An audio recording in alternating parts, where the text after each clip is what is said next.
Subhanalladzi Alhamdulillahi Rabbil Alamin. Wassalatu wassalamu ala asrafil anbiya'i wal mursalin sayyidil wafi'i wa habibina Muhammadin sallallahu alaihi wasallam ajma'in wa la hawla wa la quwwata illa billahil aliyyil azim. Wa qala Allah ta'ala fi kitabihil aziz wa sadaqa Allahul aliyyul azim.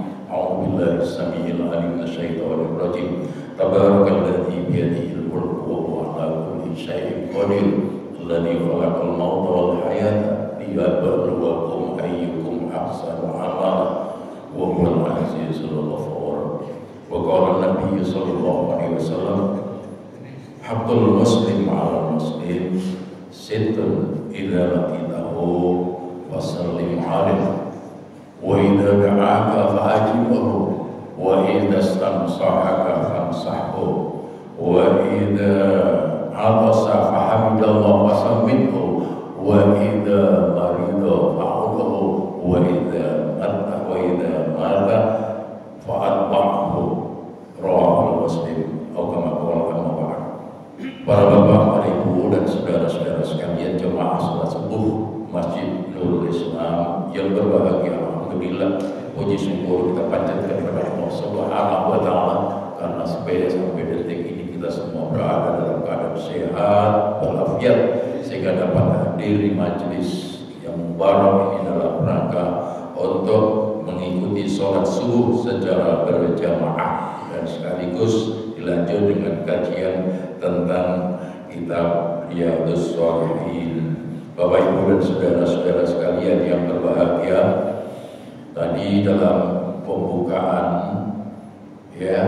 saya ucapkan, saya menyitir satu ayat Al-Quran surat Al-Mulk. Tabarakalladzi biyadihil mulku wa huwa 'ala kulli syai'in qadir. Walladzi khalaqal mauta wal hayata liyabluwakum ayyukum ahsanu amala. Jadi alladzi khalaqal mauta wal hayata liyabluwakum ayyukum ahsanu amala. Artinya apa? Tabarakalladzi biyadihil mulku, Maha suci Allah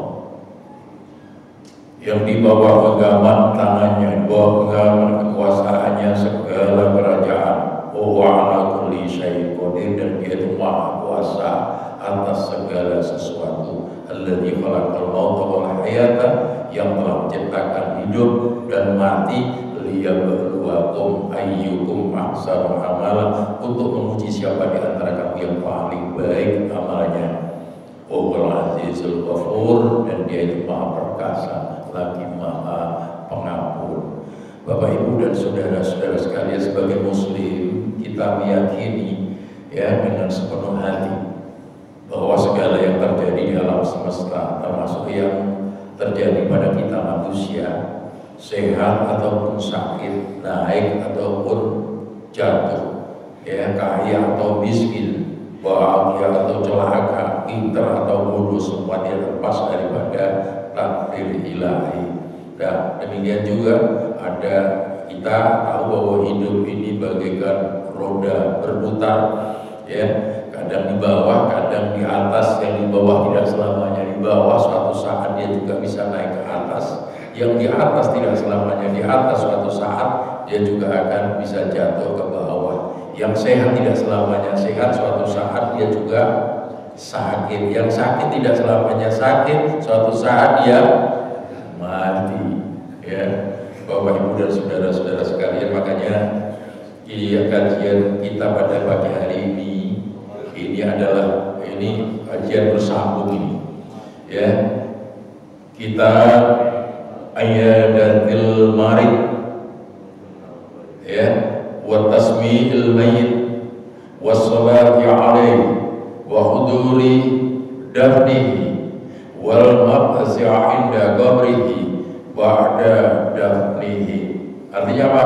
Ini adalah kajian tentang kitab,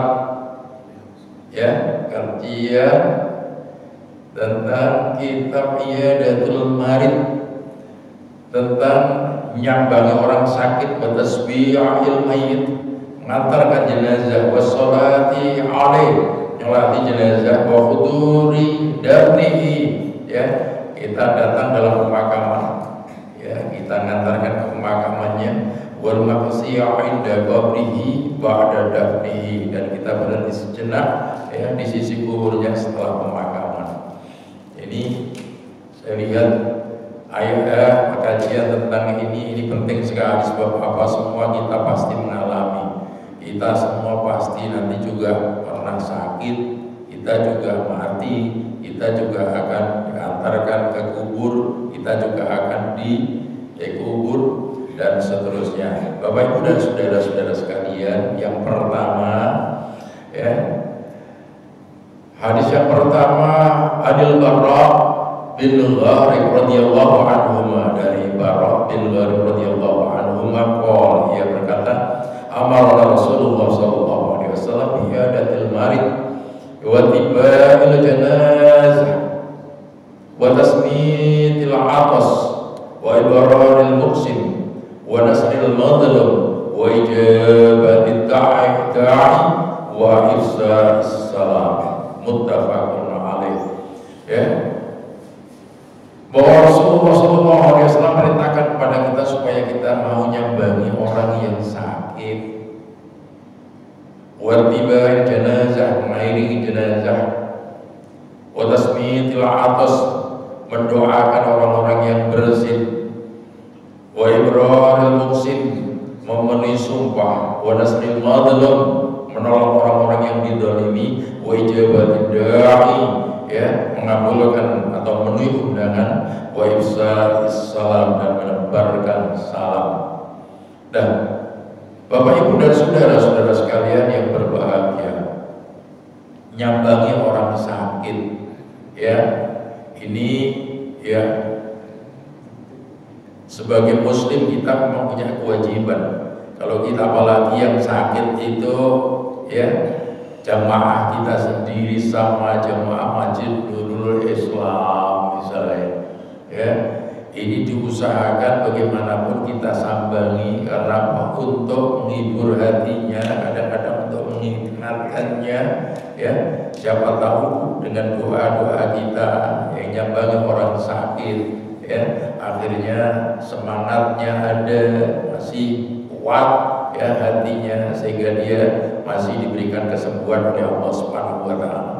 Orang sakit itu resikonya cuma dua, kalau tidak waras dia mati, ya kan? Kalau tidak waras dia mati. Oleh karena itulah maka sebetulnya ya, setiap sesuatu itu ada hikmahnya. Kita nyambangi orang sakit juga ada hikmahnya. Akhirnya apa, kalau kita datang ke rumah sakit, apalagi rumah sakit besar yang sakit banyak sekali ya, macam-macam, akhirnya kita dapat belajar, insya Allah itu orang di waktu hidupnya sehat, kelihatan gagah, begitu sekarang sakit leprak, gak bisa apa-apa, insya Allah.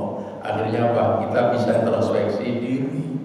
Akhirnya apa, kita tidak sembrono dalam hidup, kita tidak sombong dalam hidup, bahwa semuanya itu tidak lepas daripada takdirnya Allah Subhanahu wa ta'ala.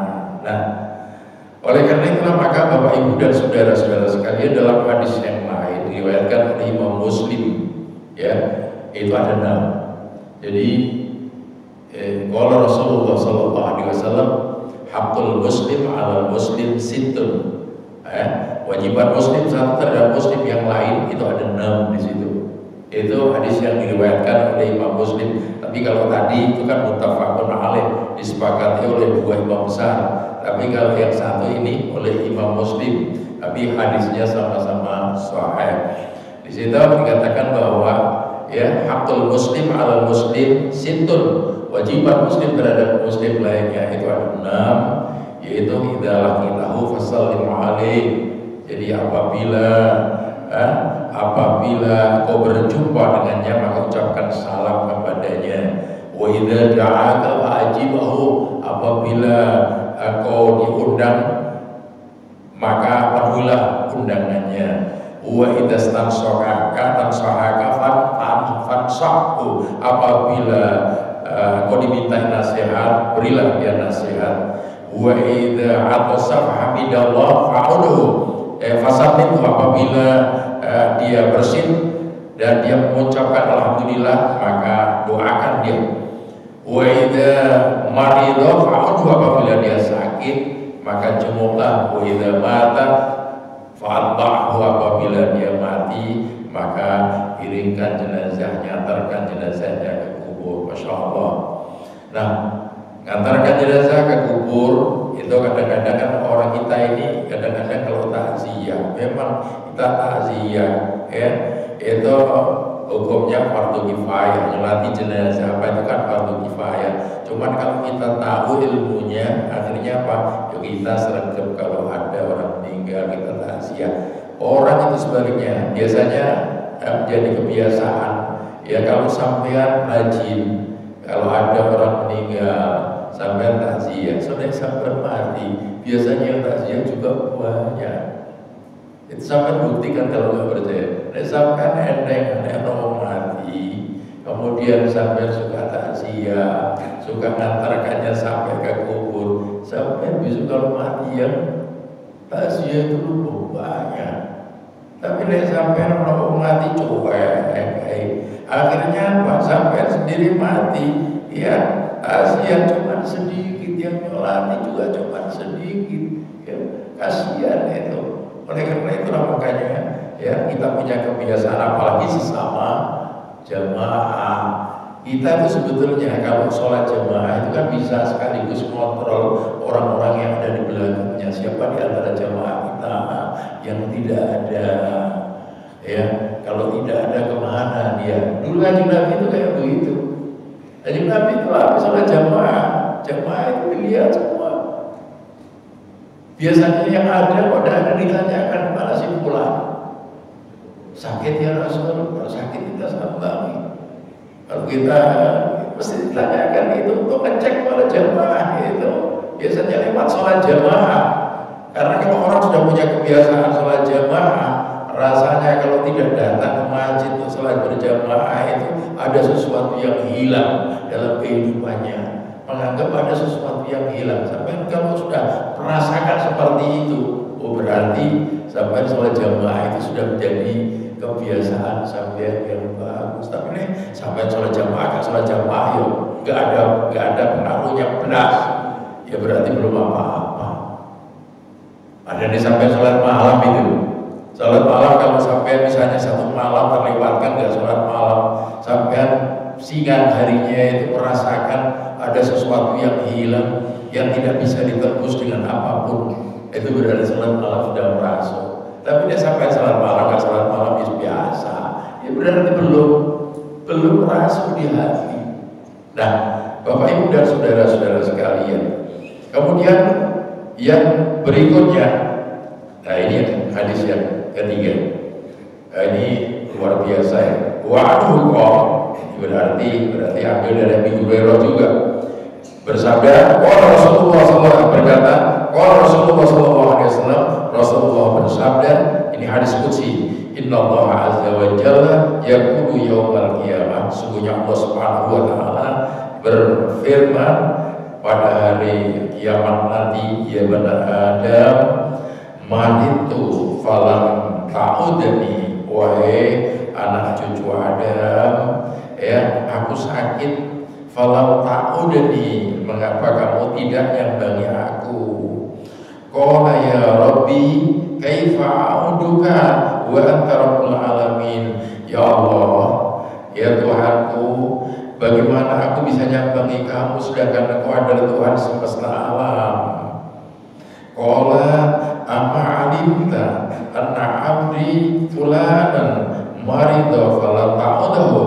Tidakkah kau tahu ada hambaku yang sakit, si fulan, tapi kenapa kau tidak nyambangi dia? Amma alimta annaka law uttahu lawajadtani indahu. Tidakkah kau tahu bahwa apabila engkau nyambangi dia, engkau akan mendapati aku ada di sisinya, aku ada di sampingnya. Masya Allah. Ini kalau nyambangi sakit, wahai hambaku, aku sakit, kenapa kamu tidak nyambangi aku? Ya Allah, bagaimana aku bisa nyambangi engkau sementara engkau adalah Tuhan semesta alam? wahai hambaku, ada tetangga musibulan sakit, kenapa kau tidak nyambangi dia? Padahal kalau mau nyambangi dia, kau akan bukan aku ada di sana. Nah ini terusannya hadis yang ada, istar'amtuka falam tut'imni, wahai anak Adam, aku minta makan kepadamu, kenapa kau tidak memberikan makan kepadaku? Qala ya Rabbi kaifa ut'imuka wa anta rabbul alamin. Wahai Tuhanku, bagaimana aku bisa memberikan makan kepadamu sementara aku adalah Tuhan semesta alam.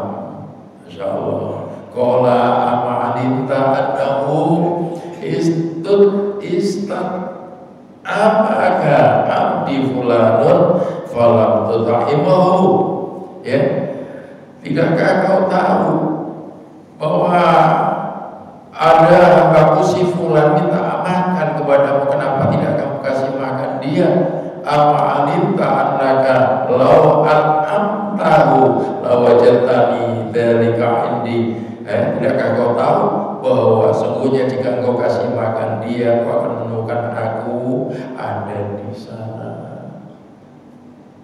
Masya Allah. Nah ini terus saja. Ya benar ada.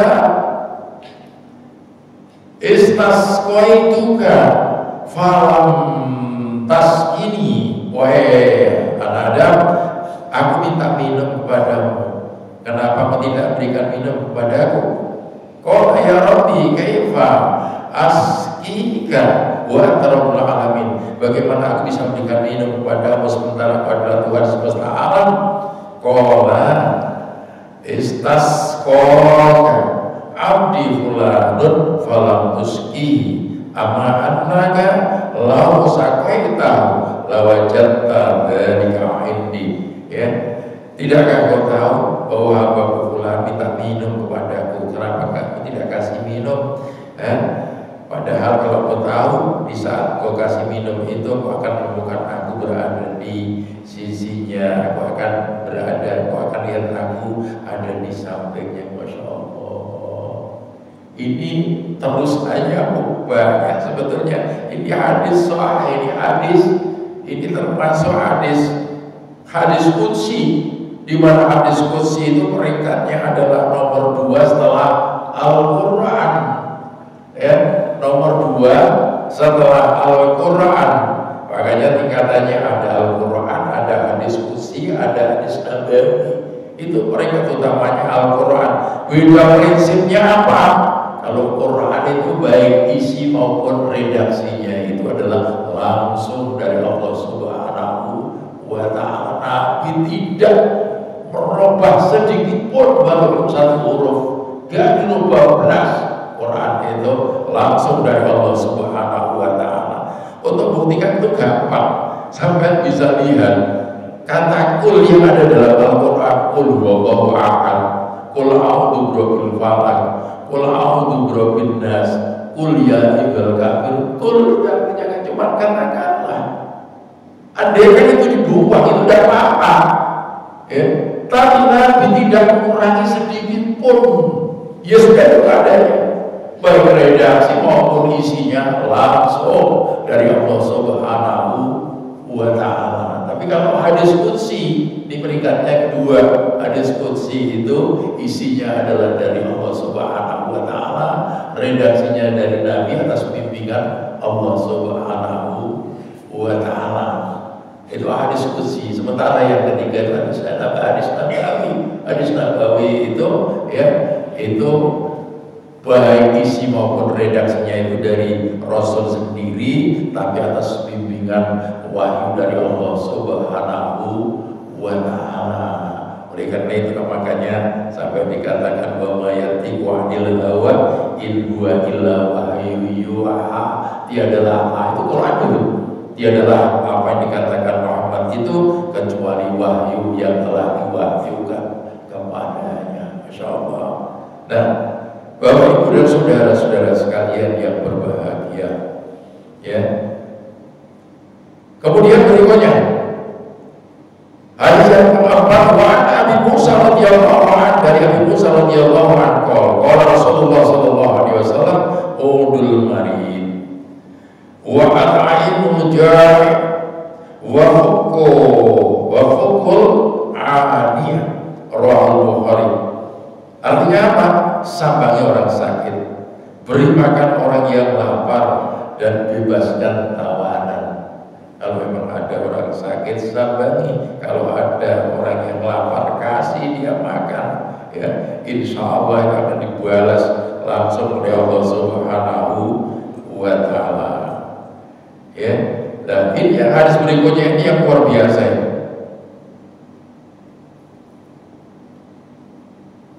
Kalau sampainya bagi orang sakit itu seperti apa?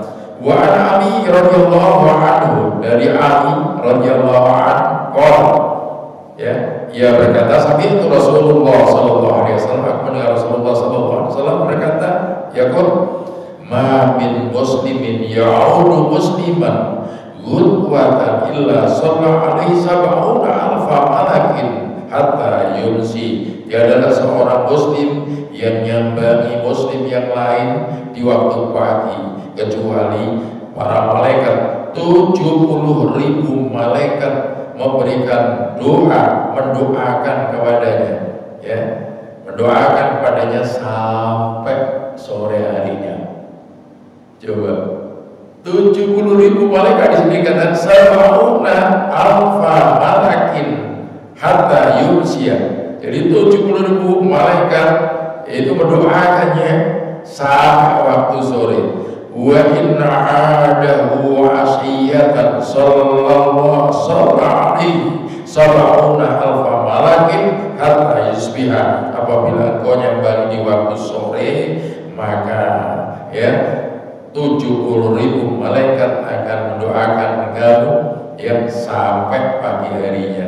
Wa kana lahu kharifun fil jannah, dan baginya dia akan mendapatkan kharifun fil jannah. Kharifun fil jannah itu apa? Di sini mesti ada keterangannya ini. Al kharifu as-samarul ma'rufun ayil muhtana. Jadi al kharifu itu adalah as-samaru, buah-buahan yang siap dipetik. Buah-buahan yang siap dipetik. Ini bagian dari Allah Subhanahu wa Ta'ala. Masya Allah. Ternyata kita silaturahmi, nyambangi orang itu hikmahnya sangat besar. Apalagi kita yang punya kebiasaan sholat berjamaah di masjid, itu kita kalau ada orang sakit aja, ya, ada jamaah yang sakit, itu ada perasaan ya, oh gitu. Apalagi kalau ada yang mati, itu merasakan ada sesuatu yang hilang. Kita merasakan jamaah masjid misalnya Nurul Islam dari hari ke hari, dari bulan ke bulan, ya, kadang-kadang hilang satu berbulan itu loh. Sekarang apa sih itu awak dulu bisa paling tua yang ini ternyata. Masya Allah, itulah yang terjadi.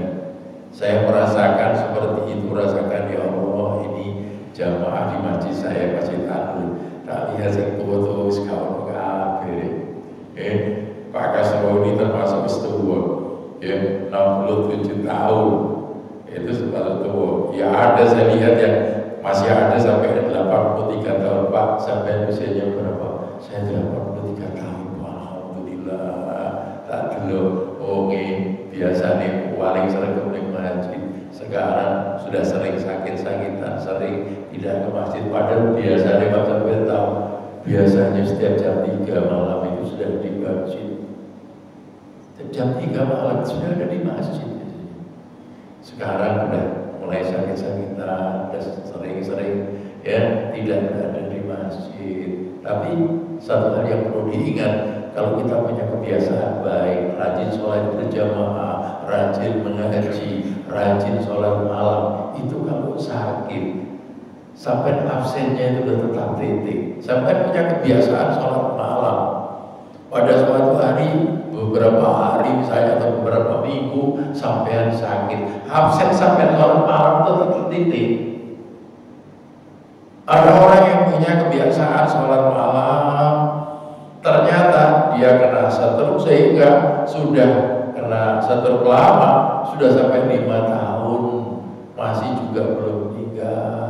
Biasanya saya kalau nyambangi ya laba tidak apa-apa ya, tahun mudah-mudahan itu jadi penghapus dosa-dosa sampai ke depan Allah Subhanahu wa taala. Saya bilang kalau sampai dulu punya kebiasaan sholat jamaah rajin, punya kebiasaan sholat malam rajin, sampai sakit walaupun sampai kena stroke sudah 5 tahun, sampai absennya tetap itu terus.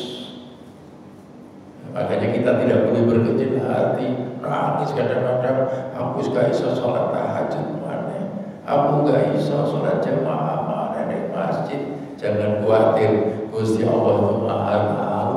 Karena dulu waktu sampai sehat, sampai rajin untuk sholat jamaah, sampai rajin mengaji, sampai rajin untuk sholat tahajud, semuanya itu tidak ada nilainya di hadapan Allah Subhanahu wa taala. Masya Allah.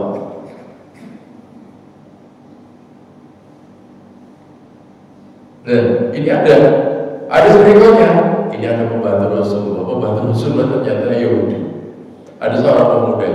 Wa Anas radhiyallahu anhu, dari Anas radhiyallahu anhu, ia berkata, "Kana gulamun Yahudiyyun ya'dun Nabi sallallahu alaihi wasallam."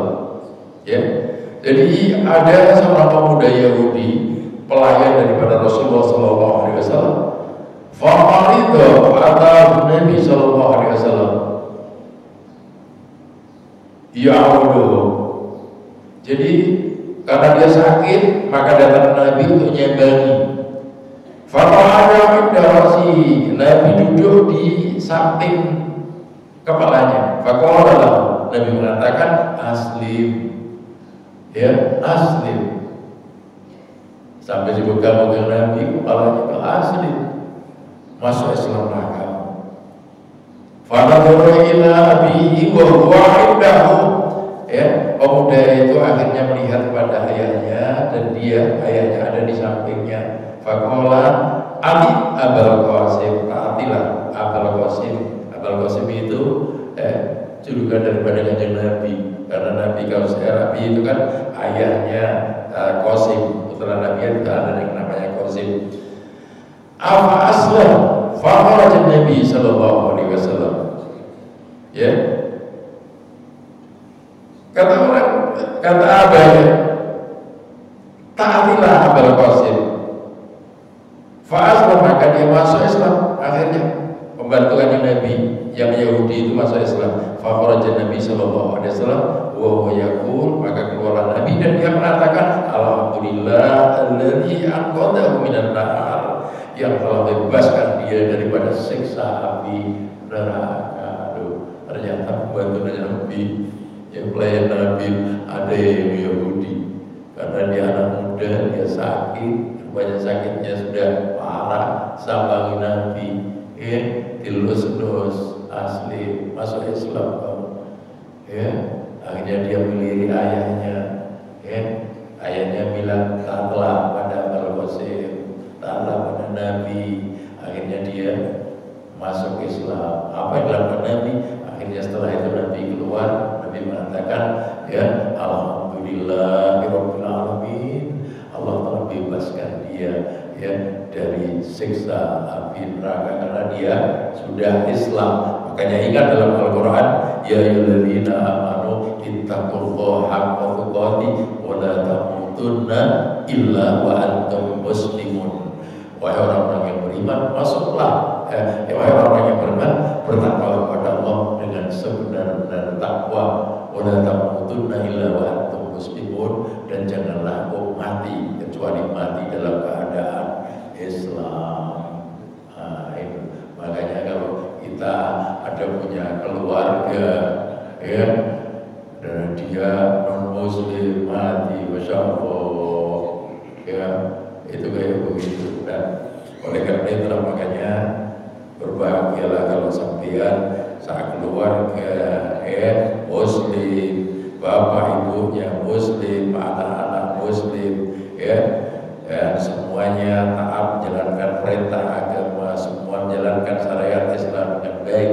Ini nanti akan kumpul di di saat di akhirat nanti, ya, salamun qaulan min rabbir rahim. Mereka mendapatkan ucapan selamat dari Tuhannya yang Maha Rahman, Maha Rahim. Kenapa?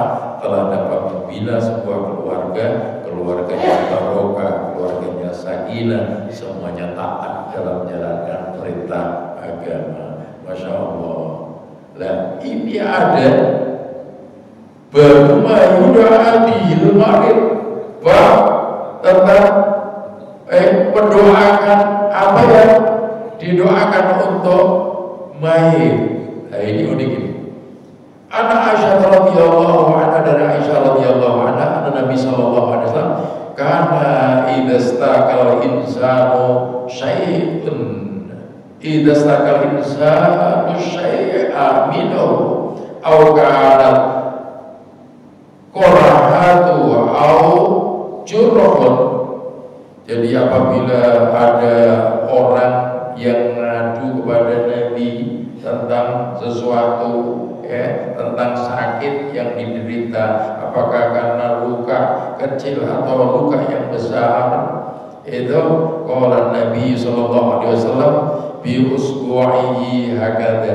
Ini biasanya kalau Nabi, kalau ada orang datang pada Nabi gara-gara luka, sakit ya Rasul, itu biasanya Nabi, ya, menggunakan jari-jari tangannya itu, ya, dia makan.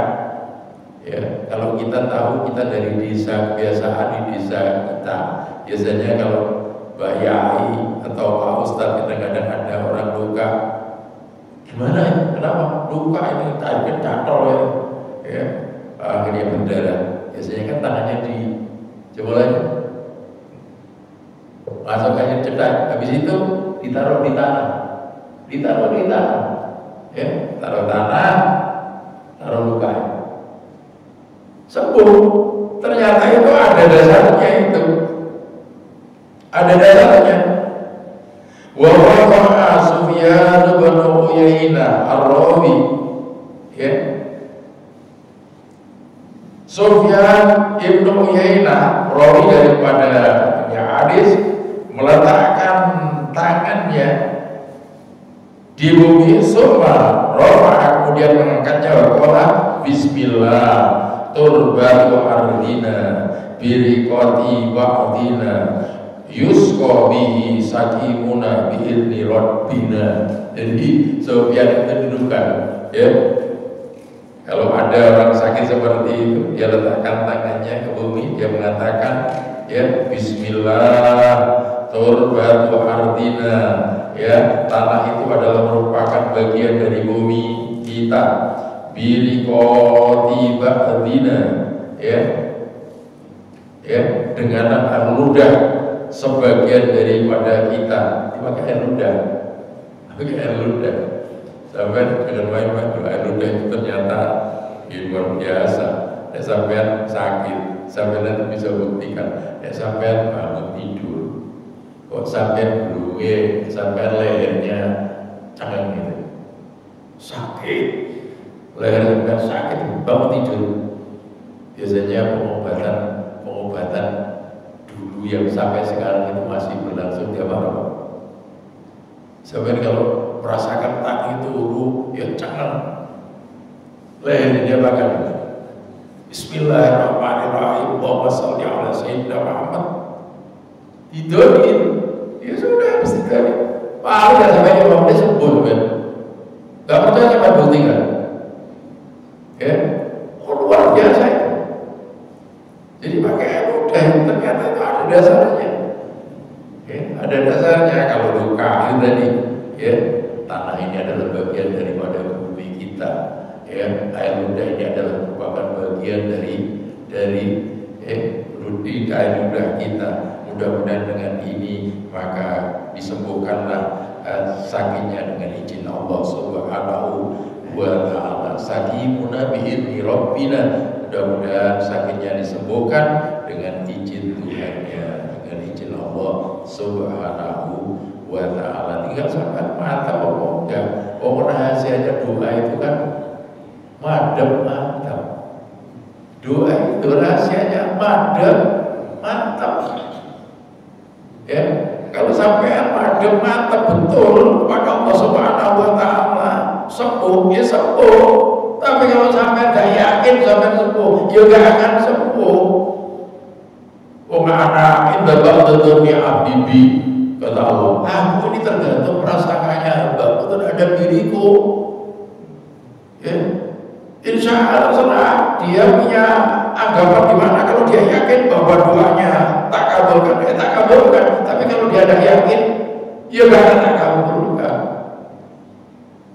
Maka dari situlah, ya mantap apa enggak. Makanya Pak Yai Murna Hamzah dari Sepanjang, itu rumahnya Haji Wahid. Dulu kalau dia bicara masalah doa, syaratnya doa itu cuma satu pujian pada Allah, dua sholawat pada Nabi, yang ketiga itu syaratnya doa itu mantap dalam arti kita menghadap pada Allah Subhanahu wa taala, mantap dalam arti kita yakin bahwa doa-doa kita itu dikabulkan oleh Allah Subhanahu wa taala. Ada yang keempat, apa saja beliau, yang keempat itu jamek maneh. Jamek maneh itu sebetulnya istilahnya ilmu mantek itu. Istilahnya ilmu mantek itu ada jamek maneh. Jamek itu mencakup seluruh hal yang perlu ada, maneh dalam arti menolak hal-hal yang tidak perlu ada. Makanya kalau Kanjeng Nabi berdoa, yang paling disukai Nabi itu doa yang singkat tapi mengandung makna yang luas. Ya, kayak doa sapu jagat itu. Kalau sampai lihat doa sapu jagat itu kan singkat. Rabbana atina fid dunya hasanah wa fil akhirati hasanah wa qina adzabannar. Ya Allah ya Tuhan kami, berilah kami kebahagiaan hidup di dunia, kebahagiaan hidup di akhirat, serta jauhkanlah kami daripada siksa api neraka. Ternyata inti daripada sebulan doa itu ya di situ. Doanya singkat, padat, cekak, awas, penuh makna, karena itu mencakup seluruh hal yang perlu ada dan menolak hal-hal yang tidak perlu ada. Jadi gak usah sampai mencari situ-situ kayak berdikti Gusti Allah. Ya Allah, saya punya anak 5, ya Allah, jadikanlah anak saya yang pertama lurah, ya Allah. Anak kedua sampai jadikan bupati, anak ketiga sampai jadikan gubernur, ya Allah. Yang keempat menteri, ya Allah. Yang kelima presiden, ya Allah. Jadi sampai berdikti Gusti Allah. Ya. Nah, Bapak Ibu dan saudara-saudara sekalian yang berbahagia, ini ya unik-unik. Ada hal berikutnya. Wa an nabiyya kana ya'udu ba'da ali. Jadi ini berarti dari Aisyah radhiyallahu anha, kana ya'udu ba'da ali. Kata Nabi, an-nabiyya kana ya'udu ba'da ali. Nabi nyambangi sebagian daripada keluarganya yang sahubiyadil yumna, ya. Nabi mengusap dengan tangan kanannya, wa yaqulu Allahumma rabban nas adhibil ba'sa isfi antas-safi la sifa illa sifauka sifa la yughadiru saqama. Yang sakit sampai pegang, dada saya sampai sakit apa? Dada saya sakit, dada ini sampai pegang, ya, dada ini sampai pegang, lagi sampai delok, dada ini sampai nolanan terus yang sakit itu, ya, no bisa dada ini sampai pegang, ngawur itu. Kalau misalnya sudah, ya, bodoh-bodoh lanangi, ya, bodoh-bodoh lanangi dadanya sampai yang sadanya sakit, mengeluhkan dada sakit, dadanya sampai pegang. Allahumma rabban nas adhibil ba'sa isfi atas-safi la shifa illa shifauka shifa la yughadiru saqama. Ya Allah, Tuhannya manusia, adhibil ba'sa, lenyapkanlah sakitnya, isfi, sembuhkanlah ya Allah, atas-safi, Engkaulah yang memberikan kesembuhan, la shifa illa shifauka, tidak ada kesembuhan kecuali darimu ya Allah, shifa la yughadiru saqama, kesembuhan yang tidak akan meninggalkan bekas, kesembuhan yang tidak akan meninggalkan sakit lagi. Berarti apa? Sembuh untuk selama-lamanya. Ini kan sebetulnya orang sakit ya memang yang diharapkan doa, Ya, tidak selamanya orang sakit itu kepengin sampai sambangi sampai pakai duit. Kadang-kadang tambah ada yang tersinggung gara-gara dia punya duit, ya dia sakit sampai pakai duit. Tersinggung malah dia cuma mengharapkan doa daripada teman-temannya, sahabat-sahabatnya, saudara-saudaranya. Ya, memang kita hidup ini kan saling mendoakan antara satu dengan yang lain. Nah, Bapak Ibu dan saudara-saudara sekalian, ini ada yang unik lagi saya lihat. Nah, ini mudah-mudahan kalau sampai sakit seperti apa. Wa Abi Abdullah Utsman bin Abil As radhiyallahu anhu, dari Abi Abdullah Utsman bin Abi As radhiyallahu anhu syaka ila Rasulillah sallallahu alaihi wasallam waja'an yajiduhu fi jasadihi. Jadi dia mengadu pada Rasulullah sallallahu alaihi wasallam tentang sakit yang diderita di dalam tubuhnya. Faqala lahu Rasulullah sallallahu alaihi wasallam, Rasulullah mengatakan, "Da'yadaka 'alal ladzi ya'lamu min jasadika." Letakkan tanganmu kepada bagian tubuh kamu yang sakit. Dulu perintahnya Nabi, tidak sampai merasakan sakit bagian tubuh sampean mana saja. Da'yadaka 'alal ladzi ya'lamu min jasadika. Letakkan tanganmu di bagian tubuh mana yang sakit. Jadi sampai bisa terapi sendiri di sini. Setiap kali habis sholat, bagian tubuh sampai yang sakit itu bagian mana? Apalagi apakah sudah seperti itu? Bahkan sudah umur 67 tahun. Mesti ada bagian-bagian tubuh yang sakit, yang sudah diobati sendiri. Mohon pada Allah Subhanahu wa taala atas petunjuknya bagi Rasulullah sallallahu alaihi wasallam. Apa kata Nabi? Wa bismillah. Bismillah, bismillah. Jadi bismillah itu 3 kali. Wa bismillah salasan. Ucapkanlah bismillah 3 kali. Setelah itu wa sab'a marratin, dan ucapkanlah 7 kali. A'udzu bi'izzatillah wa qudratihi min syarri ma ajidu wa uhadhiru. Ini hadis riwayat Muslim. Hadisnya sahih, diriwayatkan oleh Imam Muslim. Jadi bismillah, bismillah, bismillah, a'udzu billah wa qudratihi min syarri ma ajidu wa uhadhiru. A'udzu billah bi'izzati wa qudratihi min syarri ma ajidu wa uhadhiru. A'udzu billah bi'izzati wa qudratihi min syarri ma ajidu wa uhadhiru. Sampai 7 kali. Artinya apa?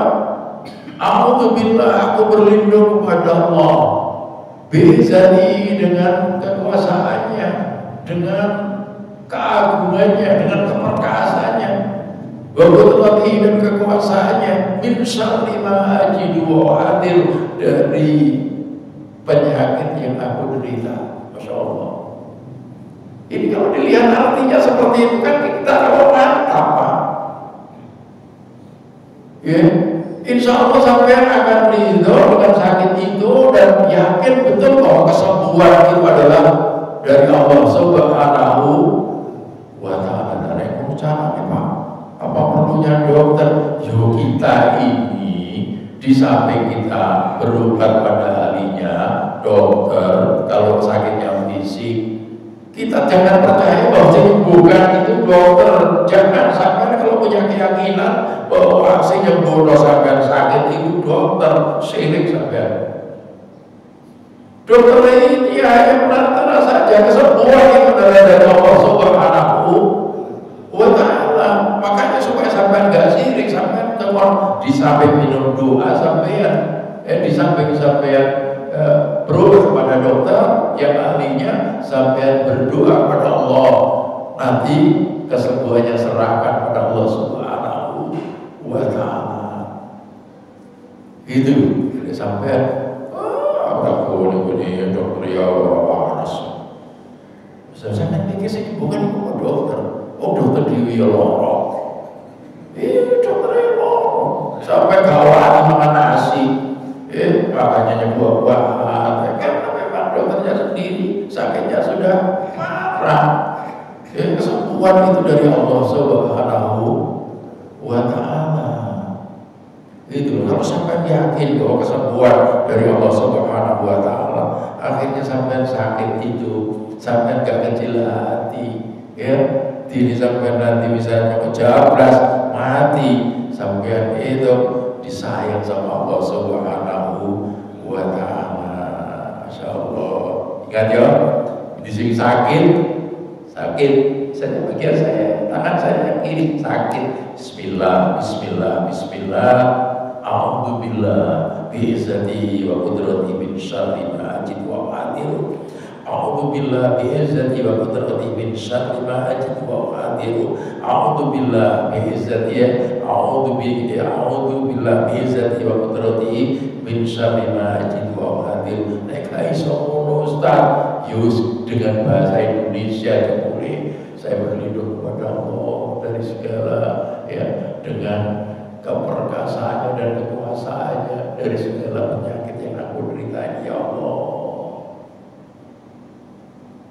Kemudian kak Rasulullah sampai Rasulullah berarti sampai gak ridho karo takdir Gusti Allah. Bener apa Pak? Lo sakit ya Pak? Sampai sakit, sampai sahabat itu juga boleh, tapi ini keterlaluan itu, itu namanya sahabat gak ridho dengan takdirnya Allah Subhanahu wa Ta'ala. Gitu. Kalau sampai ridho bahwa itu adalah bukti kasih sayangnya Allah Subhanahu wa Ta'ala. Saya baru-baru ini dengan istrinya Bang Adi yang di Tuban, selama 2 tahun operasi 6 kali. Adik saya perempuan yang terakhir. Jadi yang terakhir saya punya saudara 7. Yang satu di Biguna, yang dulu saya pernah katakan meninggal gara-gara tidur kebablasan jam 1 malam tidur. Kampanye partainya Pak Sutrisno, siangnya kampanye, malamnya rapat sampai jam 11, tidur jam 11, jam 1 meninggal. Padahal saya dan istri itu habis ceramah di Darmo Duet. Gak taunya kok kayak satu lah, jam 1 saya ditelepon dari Probolinggo, adik saya meninggal. Itu berarti tinggal 6 lahir adik saya yang terakhir sakit selama 2 tahun 6 kali operasi. Masya Allah. Saya kemarin ke sana, ya, sampai disayang sama Allah Subhanahu wa Ta'ala. Innallaha la haqqallahu 'abdan ibtala. Dalam hadis, Allah itu kalau cinta kepada hambanya, hamba itu pasti diujinya. Lah biasanya orang itu kalau diuji sehat, kadang-kadang ya diuji sehat lulus, tapi diuji sakit kan lulus. Orang yang diuji sakit lulus, diuji sehat gak lulus.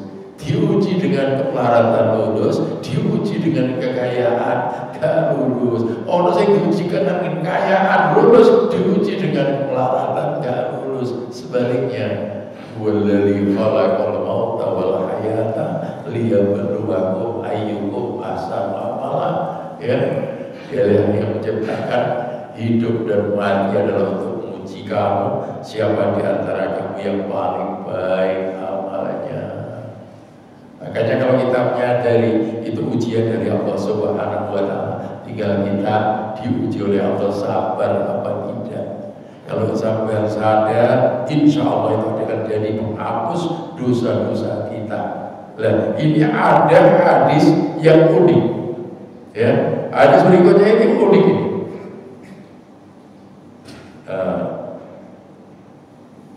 Hadis berikutnya ini unik sekali.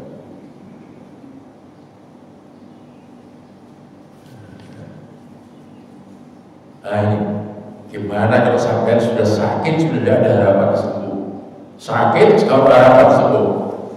Wa Abi Sa'id Al-Khudri, dari Abu Sa'id Al-Khudri, wa Abi Hurairah radhiyallahu anhu, dari Abi Hurairah dan Abu Hurairah radhiyallahu anhu, annahuma syahidan ala Rasulillah sallallahu alaihi wasallam annahu qala, bahwa keduanya menyaksikan Rasulullah sallallahu alaihi wasallam bersabda, man qala la ilaha illallah,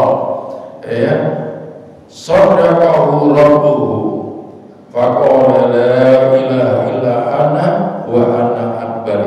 sudah nggak ada harapan sembuhin. Ya. Apa Rasulullah mengatakan? Barang siapa mengatakan la ilaha illallah wallahu akbar. Barang siapa mengatakan la ilaha illallah, tidak ada Tuhan kecuali Allah, wallahu akbar, Allah Maha besar. Shadaqahu rabbuhu, ya, Allah membenarkannya. Faqala, maka berfirman Allah, la ilaha illa ana, tidak ada Tuhan kecuali aku, wa ana akbar, dan aku yang maha besar.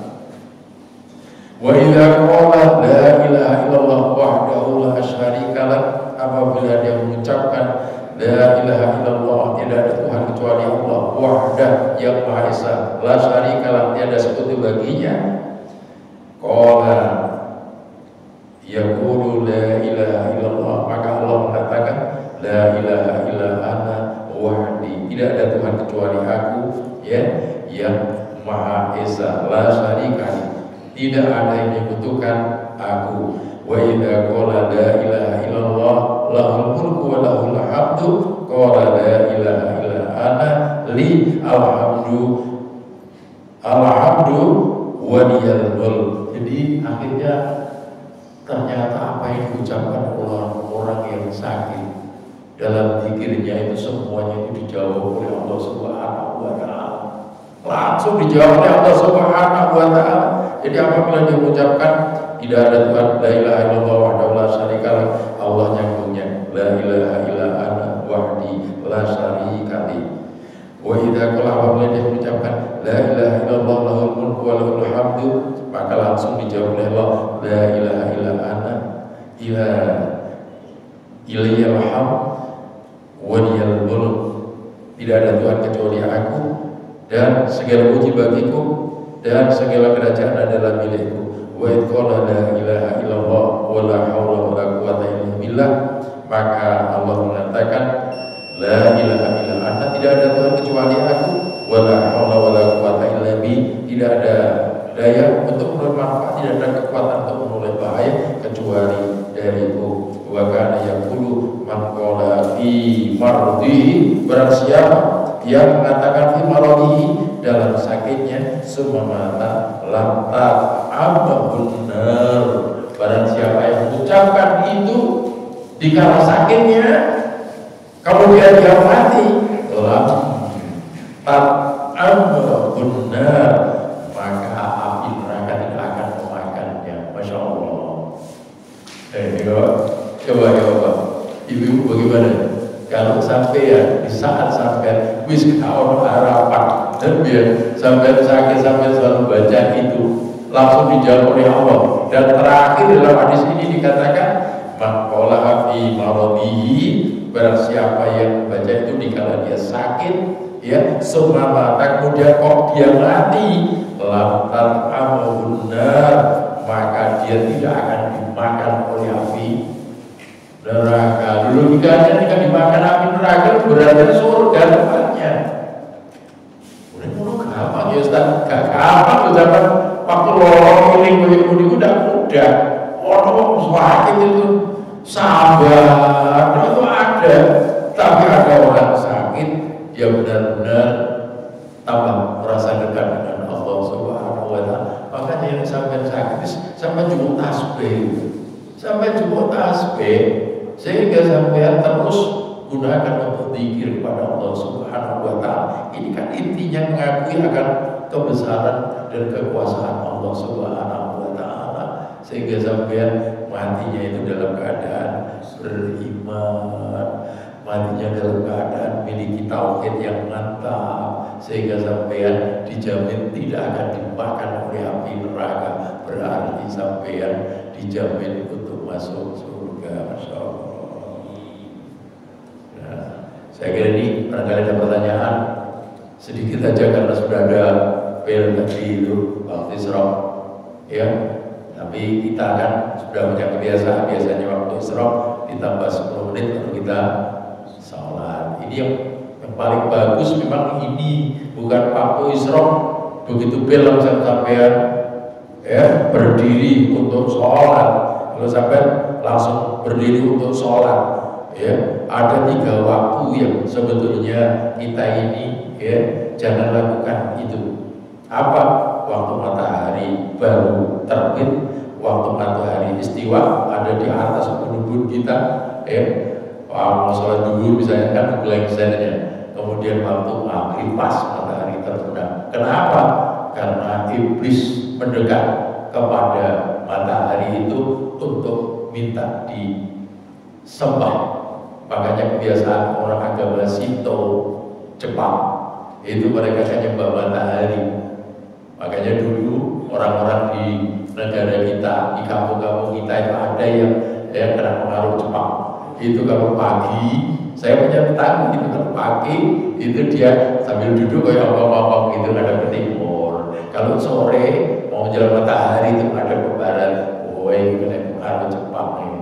Nah, makanya kita sholat Isra pun kita tunggu. Makanya seperti sholat Id itu, seperti sholat Idul Fitri, Idul Adha itu kan gak proses matahari terbit langsung sholat, enggak nunggu matahari setinggi ya tombah itu baru melaksanakan sholat. Itu kan kayak begitu. Nah, silakan barangkali ada pertanyaan.